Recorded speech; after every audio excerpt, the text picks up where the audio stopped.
Hi friends, if you're like me, your body hurts because you forgot what it was like to be a full-time wedding photographer. Or you're a photographer that wants to talk about direct flash. That sounds like you, we should talk. So yeah, today we are gonna talk about using direct flash. We've talked about bounce flash, we've talked about gels, and I am starting to get requests from clients that specifically want direct flash look. I'm gonna go ahead and blame celebrity weddings because a lot of people are using direct flash, which is cool because it feels really reminiscent to like old point and shoot film cameras. And I'm here for it. We're gonna talk about some different settings that you could use depending on aesthetically what you enjoy. We are gonna talk about camera settings, flash settings, and I'm gonna share some examples of how to use direct flash in a bunch of different situations, everything from dance floor to portraits. So yeah, let's get into it. I've got tons of examples to show you. For starters, when I'm saying direct flash, I'm literally meaning like your flash is pointing directly at your clients. It is the one thing that you can do with your flash that will guarantee somebody's not gonna come up to you and say, "Hey, your flash is pointed the wrong way." According to some wedding guests, this is the only acceptable way to use a flash. I'm gonna point out a couple things on my screen just so you can look instead of me saying the settings over and over. Up here, I'm gonna have the f-stop. Here I have the shutter speed, and here I have the ISO. And for the most part, whenever I'm shooting flash, I'm shooting with my flash zoomed in, which is a thing I'm gonna talk about in a minute, but that's where my settings are, and the lens that I'm using is right here. All the information is gonna stay on my screen the entire time, so if you have any questions about like, what lens is that? It's on the screen. Let's start by talking about drag flash. So drag flash is when you get sort of like the trails of light coming out of these images in the background. All of these images were taken below a 15th of a second. So at a 15th of a second or lower, I will shoot as long as a 1/4 of a second. And for those, I'm keeping my ISO crazy low, like 100, 200. You want your ISO to be really low. And I'm actually shooting with my f-stop a little bit more closed down as well. So this one's f11. There's f8. These are 1.4, but like you can see that we're getting some ghosting. This isn't my favorite way to do it. I just wanted to show you a lot of different examples with a lot of different settings. But for the most part, when I'm shooting with drag shutter,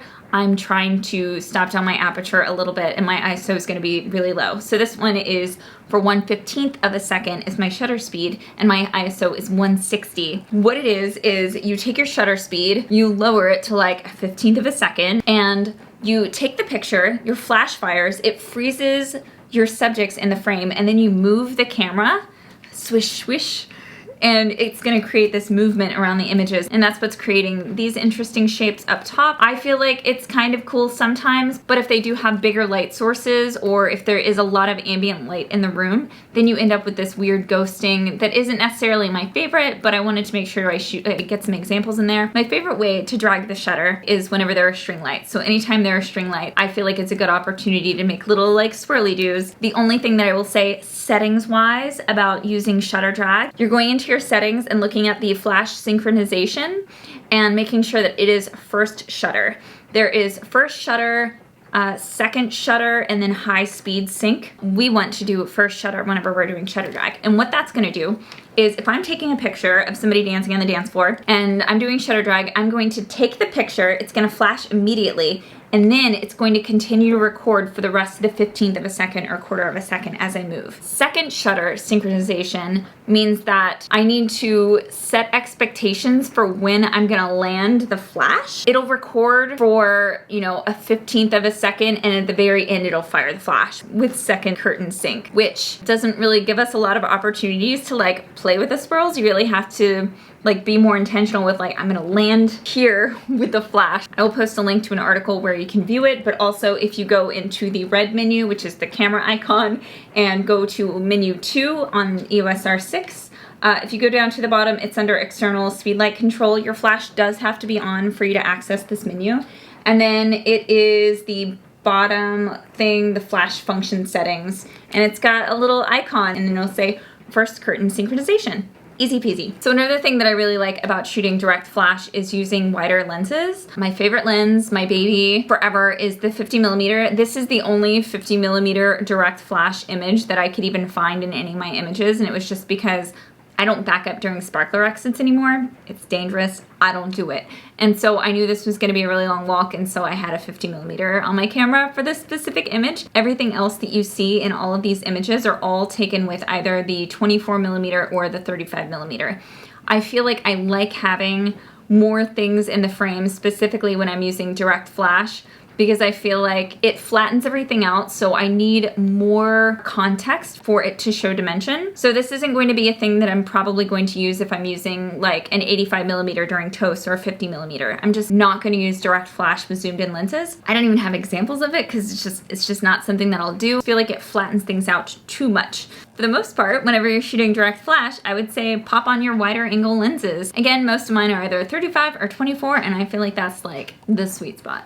I can't help but feel like I'm skipping around, but I have to hit different things at different. So I'm gonna show you my favorite setting to change whenever you're doing direct flash, and it is zooming into flash, something I mentioned earlier. But you just go to zoom. On my Godex flash, it defaults to not saying any millimeters, but I like to zoom in to anywhere between 80mm and 105. Very often I'm 105. It creates kind of a snoot effect. And I'm gonna show you what that looks like. So this is 28mm, and then I'm gonna zoom in to 105.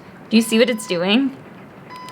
So when you zoom in your flash, it's actually making the light source tinier with the expectation that it thinks things are further away. So it's making a more concentrated, smaller light source. And what that does is it creates more vignette and fall off around people. And the flash was zoomed to 28mm in this image, and this was zoomed to 105. That's as zoomed in as my flash gets. Here's another example, and this is the flash at 28mm, and this is the flash zoomed in to 104. And the main difference between those two images is just the fall off around the outside. It's creating this vignette, which I think looks really cool. You can see some serious fall off in this picture. You can see that there's extreme fall off on either side of those images. At the bottom of her dress, she's really only being lit in the center. Same thing here. The people on the outside are not being lit because my flash is zoomed in all the way. You can see that the bottom of the frame and the sides are darker as a result of having the flash zoomed in. It is my favorite trick to using direct flash. I feel like it looks so good. Other than zooming in and using a longer shutter speed,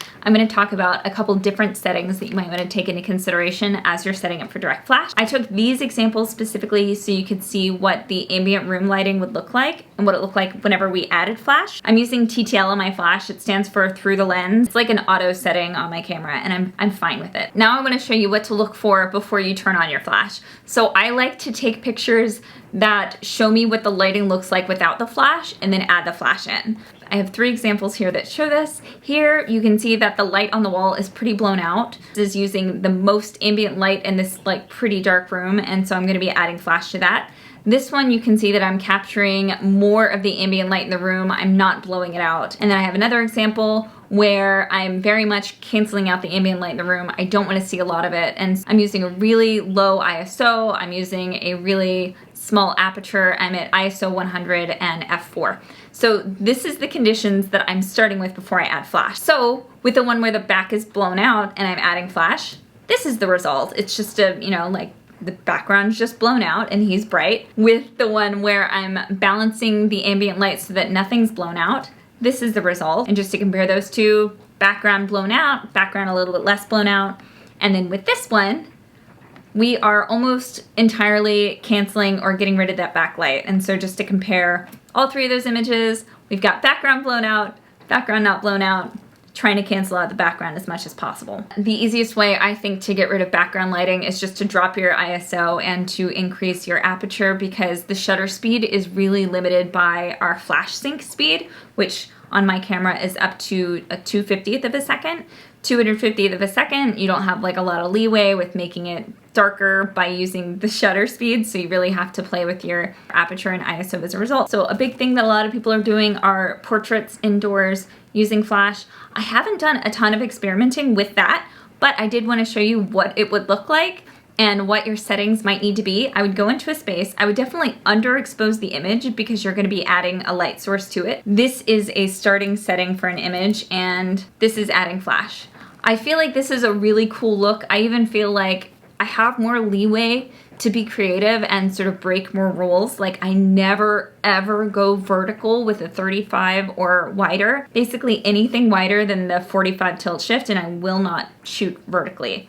It's kind of a pet peeve of mine unless it's really intentional. However, I feel like with direct flash, because it has these like kind of retro point and shoot 1990s vibes, that I can get away with shooting vertical images with flash. I legitimately feel like this looks cool. And again, this is the starting setting that I'm using, and this is just adding a flash. Again, this is just direct flash, and it looks like it's kind of off camera, but it isn't. This is a picture taken at my eye level, like this, and the flash being just slightly further away from the lens, and it being a more wide angle lens is the reason that we're getting that fall off. This would look completely different if it were 50mm, but for whatever reason, I feel like the 24 and the 35 kind of works. And I'm even more tempted to do it on the dance floor. Like in this picture, I was shooting with the 35, but I was shooting vertically on the dance floor, which like I typically don't do. Because of the retro vibes, I do feel more comfortable doing things like this at weddings where I'm shooting vertically on a dance floor using direct flash. I feel like this is a cool look. I like it a lot. Here are a couple more examples from Kate's wedding. Hi, Kate.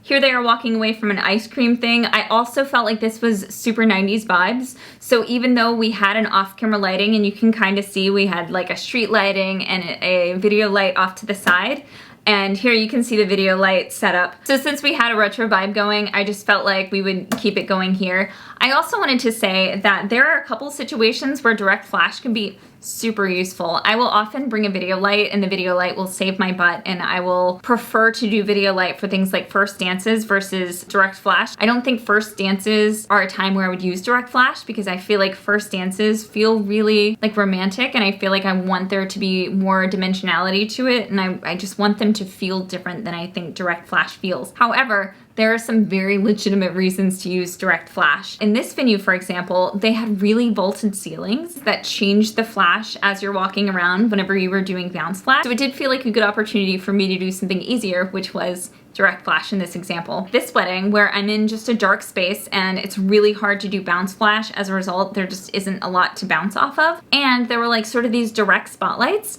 So whenever I was doing ambient lighting, I was getting these really, really bright hot spots of orange on people. And so using direct flash, I was able to mitigate that a bit. Direct flash came in handy on this dance floor because of my lack of things for me to use bounce flash off of. But, and this is the exact same venue, I did still set up a video light in the background so that we were creating dimension and they were still getting hair lighting. Whenever there is no light in the background, I just feel like it tends to look really flat, and I really want those lights in the background to help things stand out. Here's another example where there isn't really any light in the background, and I feel like it just looks kind of flat, but as soon as we get some lights behind them, I feel like it looks a lot better. Direct flash means that I'm composing images differently than I normally would. I am center composing almost every single time with direct flash. I'm working really hard to make sure that everything is super center composed whenever I'm doing it, which I feel like isn't as cool looking because I am trying to center focus everything so it's lit properly with the fall off. I want to make sure that their heads are the brightest part, and it's just in the center. And the other con is that layering doesn't really work as well with direct flash. Here's an example where you can see the person on the side is absorbing most of my flash. Here's another one where I feel like the layering just doesn't work. He's clearly the thing that I'm focused on. He's the center focal point, but I feel like she's absorbing a lot of my flash. So I just think there's a couple of things that I have to keep in mind whenever I'm using direct flash. I want to make sure that I'm center focusing my subjects. I want to make sure I'm using a wider lens, and I want to make sure that I'm turning off my flash occasionally and checking in on the lighting in the background. And just to remind you, this is what the lighting looks like without flash in this image. This is what it looks like with flash in this image. And for receptions, I'm looking for something like, this is what I want the lighting to look like without flash in this image, and this is what I want the lighting to look like with flash in this image. So I really hope this was helpful. I know a lot of us are starting to shoot big weddings for the first time in a while. I feel like this is the first year that I've been shooting bigger dance parties, which feels so surreal. I had to go back to 2018, 2019 weddings just to find a bunch of my direct flash stuff, because I was like, have I been doing that? No, I haven't been doing that because I haven't really been shooting dance parties. So I hope this is helpful since we're all sort of like kicking things off this year. Let me know if you have any questions. If you do, I'm happy to answer them. I will go ahead and link you guys to the video that I did on gels last month and the video that I did on bounce flash, just so you have both of those as reference. All right, we did it. Thank you so much for listening, and I will talk to you soon. Bye. Shutter synchronization, going into the shutter synchronization. Oh God, what else was I gonna say?